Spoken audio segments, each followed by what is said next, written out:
My mum actually said to me, I would have rather you have told me you were a prostitute than a Muslim. I got a phone call because I was signed to an agency, and my agent called me. And he was shouting at me on the phone, how are you losing your career? What are you doing? It was going to be a world tour. So it would be hotels paid for, flights paid for. It was a dream. You can only be Jewish if your mum's Jewish. I didn't even tell anyone that we were Jewish. It was almost like a shame I felt with it. I don't know why. So can you tell us about your stage life before Islam, your career as a presenter? I was around the music industry. I was quickly around quite a lot of celebrities. Majority of them, the same ones who you see smiling on the camera, were absolutely miserable or lost or confused because they're not genuinely being themselves when they're on camera. God, please, if Islam is the truth, just guide me. And I said to myself, I'm not fighting this anymore. I could die tomorrow. I need to become a Muslim.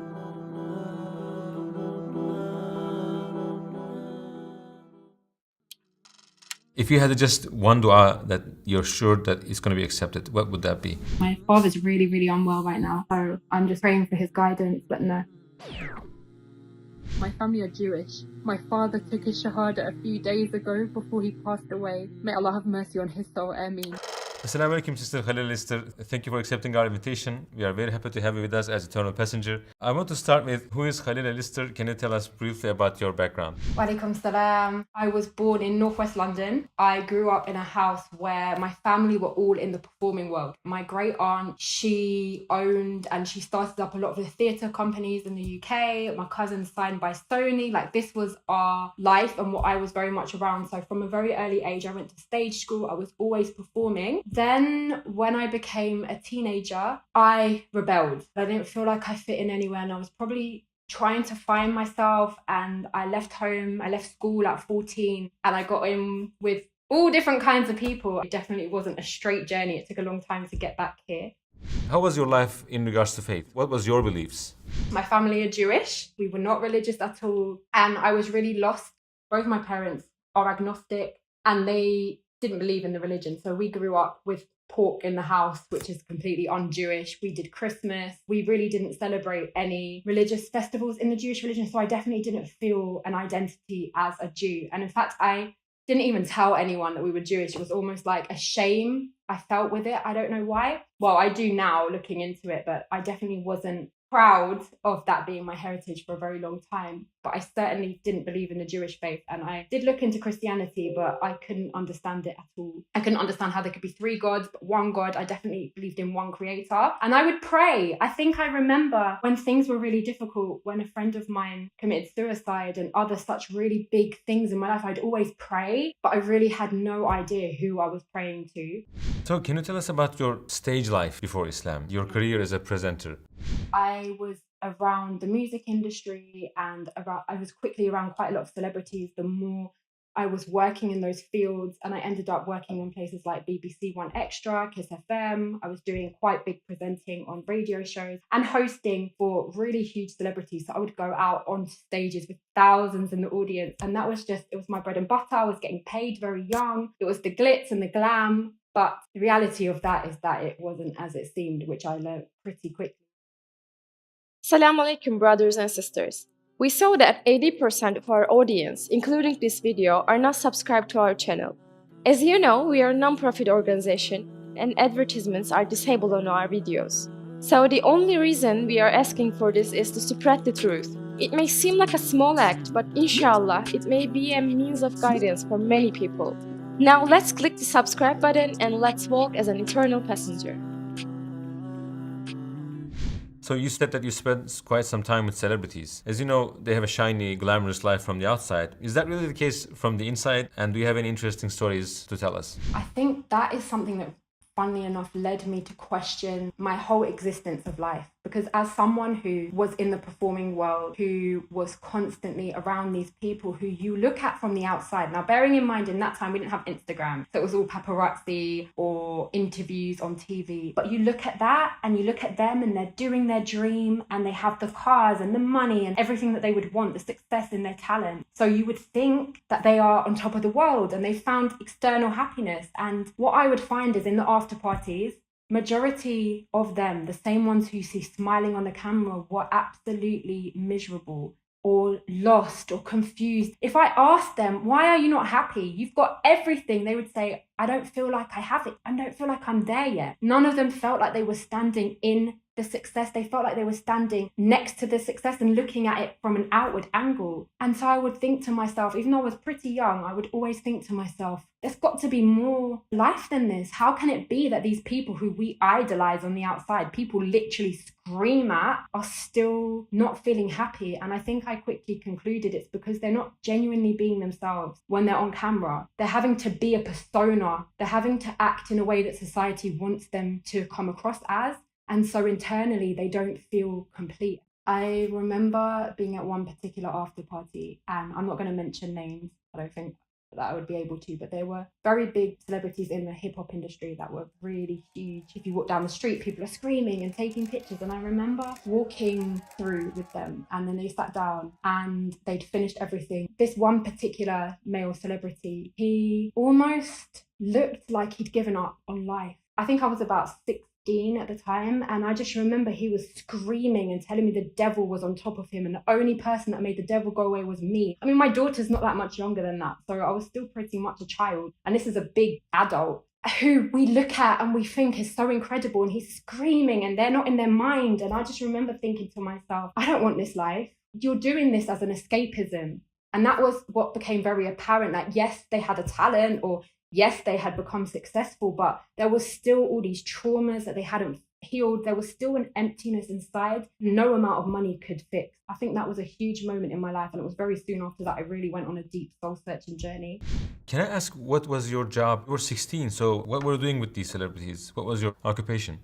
So I have always been really, really good at speaking. So I was picked to host them on stage. So I'd be like, and next up we have, and I would tell their biography and I would say things like this. I was also in event management behind the scenes, helping to, not like a PA, but helping to ensure the events were going smoothly. And that was my role. I was young, but I got recruited in quickly, I think because of my background in stages and my passion. And I was into poetry, which I performed sometimes. So there was a lot of different things that I was doing in that world. I was building. I had more aspirations that I wanted to get to, that I was building in at the time.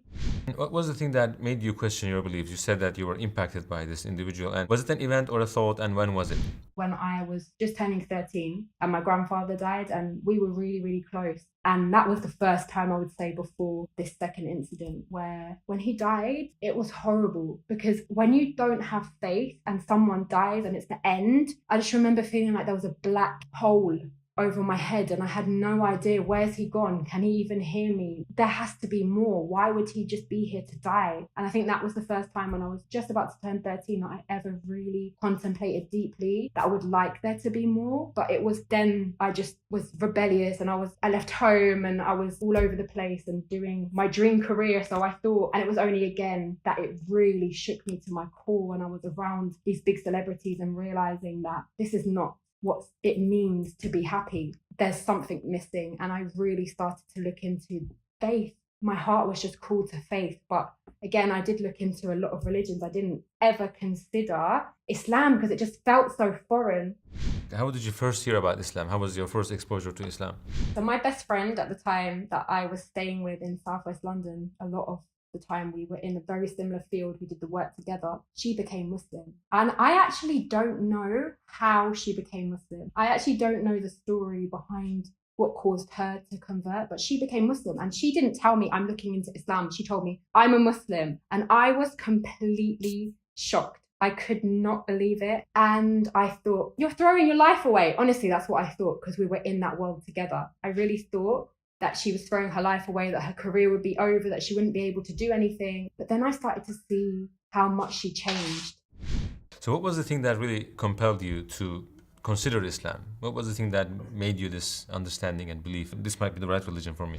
When I did start to go on my soul-searching journey, I did first look into Judaism because that was the natural thing to do. It's what my family were. And I really could not comprehend for a second how the religion believes that unless you're born into it, and by the way, the people who call themselves the true Jews, they will tell you that you can only be Jewish if your mom's Jewish. So it's a blood right. And they truly believed that no one else could be a Jew, no one else could enter into the faith. And so I really thought to myself, why would there be so many other beautiful cultures and ethnicities and all this rich, beautiful people in this world just to be made to go to the hellfire? I couldn't comprehend that. I didn't want to comprehend it. So I looked in Christianity. Again, my heart was always on monotheism. Although I didn't know what the creator was, I couldn't understand how there could be three, but it's one, but he died, but he's alive. My brain couldn't understand that. So it was finally when she became Muslim and started to just tell me, the main thing that really struck me was anyone can be a Muslim. It doesn't matter where you come from. It doesn't matter how many sins you've committed. And I really understood that this is a religion that doesn't judge you. As long as you believe in one God and you accept all the prophets and all the messengers, everyone has a chance. And I just thought, this has to be the truth. This has to be the truth. Why would God create us to be destined to the hellfire? What was the thing that made you take the final step towards becoming a Muslim? I kept praying. So I would even wake up for Fajr with my friend. So I was staying with her and she'd pray Fajr as a Muslim. She'd make wudu and I would sit behind her and I would put my hands up and I would just say, God, please, if Islam is the truth, just guide me. And I kept begging for a sign. I just wanted something. Allah knows what people need to guide them. And it was then that I had a dream. And this dream shook me to my core. It was illegal to be a Muslim. And I was a Muslim in the dream, and myself and a whole bunch of other people were in prison because we were Muslim, because it was a complete crime to be. So we were locked up and the prison was full of guards with huge guns, and it was really scary, really dark, run down place. There were rats everywhere. If you were allowed out of your cell, if you were lucky, there was a huge courtyard just to like let you stretch your legs or run around, get some exercise. And across the other side of the courtyard, you could see a fence. And behind the fence were loads of Muslims. And it was safe. The guards couldn't touch them. They were safe. And they had banners and they were protesting to get the Muslims out. And it was safe there. And they were shouting, La ilaha illallah. And some people were able to escape over. If you could get over, you were free. So I was plotting and planning to get us out. Not just me, but everyone. So I told everyone that we had to go and get changed, look like we weren't Muslim. And I can't remember what we wore or anything like that. But I just remember coming out into the courtyard and the guards not realizing we're Muslim, but thinking, this is strange. Who are they? And they start following us with their guns. And I'm just like, no one speak. They can't know we're Muslim. And suddenly someone next to me says, Alhamdulillah. And the guard realizes that we're all Muslim. And he points his gun at me, this huge gun, and he points at me and he fires. And it was literally, I remember it like it was yesterday. I can see it still so vividly in my mind. The bullet starts to come out in slow motion. And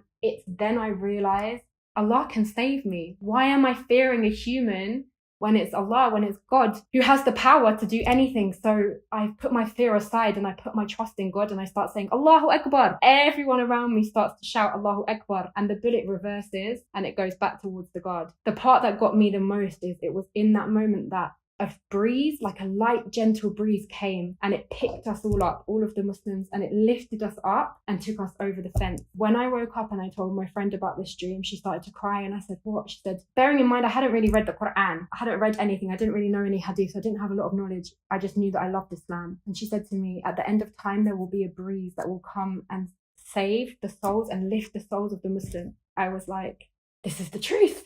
I really understood the depth of this dream that I said to myself, I'm not fighting this anymore. I could die tomorrow. I need to become a Muslim. And I don't even think it was a week before I took my Shahada.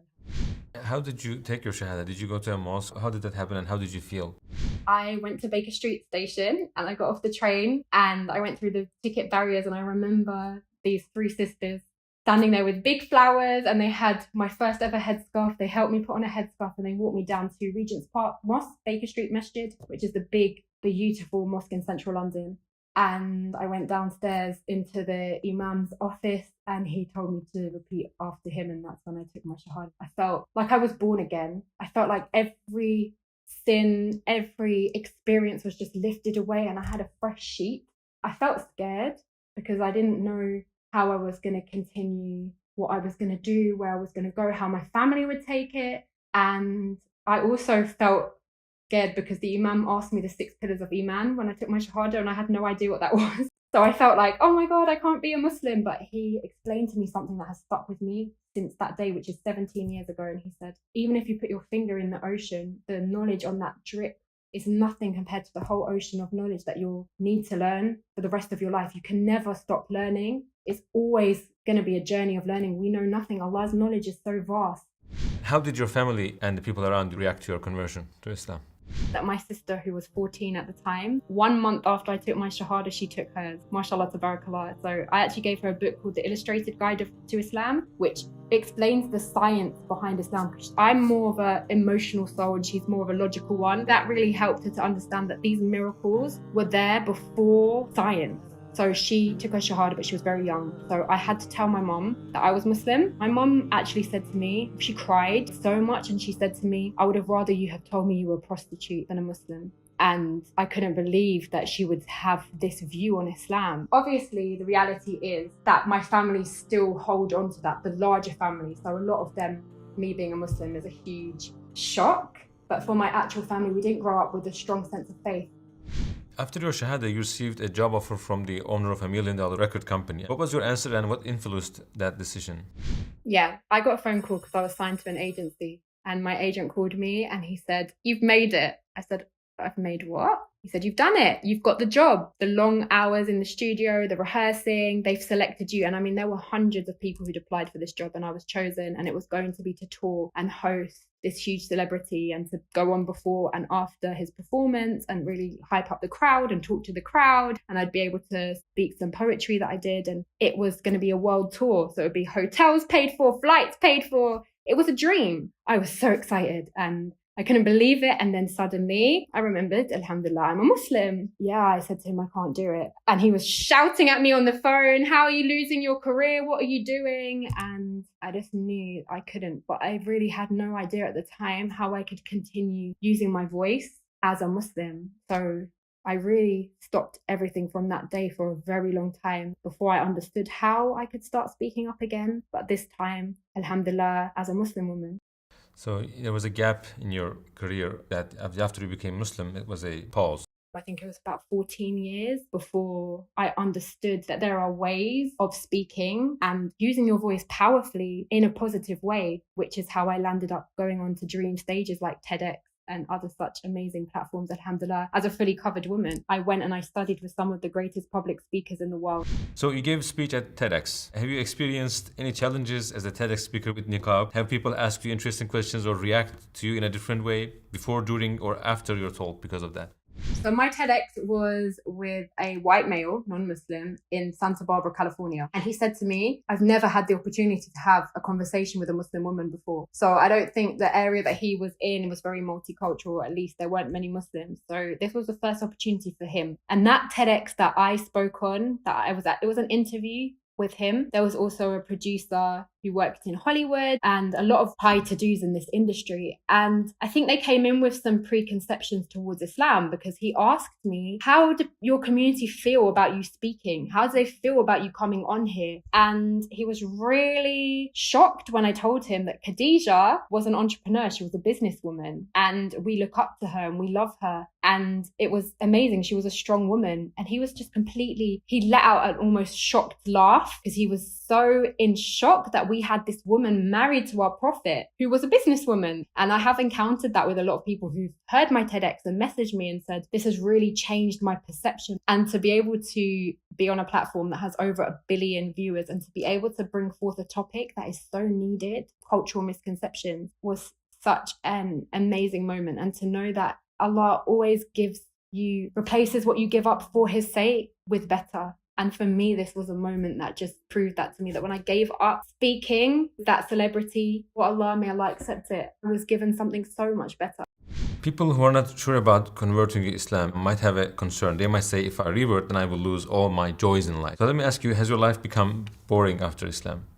We might think about going out and going to parties or whatever it is, but I can honestly tell you that in those days, they were some of the darkest moments of my life. Despite outwardly it being so beautiful, it really, really isn't, because you feel so empty. And yet now, even in the hardest trials, even when I lost my marriages and I didn't know how I was going to feed my children and I was in really, really dire difficult situations, it's guidance that keeps your heart alive. There's nothing that can replace the happiness of Iman. There's nothing that could compare to it. So Yes, it's always going to be a struggle. This life is a test, but true happiness is in Iman, and nothing can compare to it in freedom of the Western world.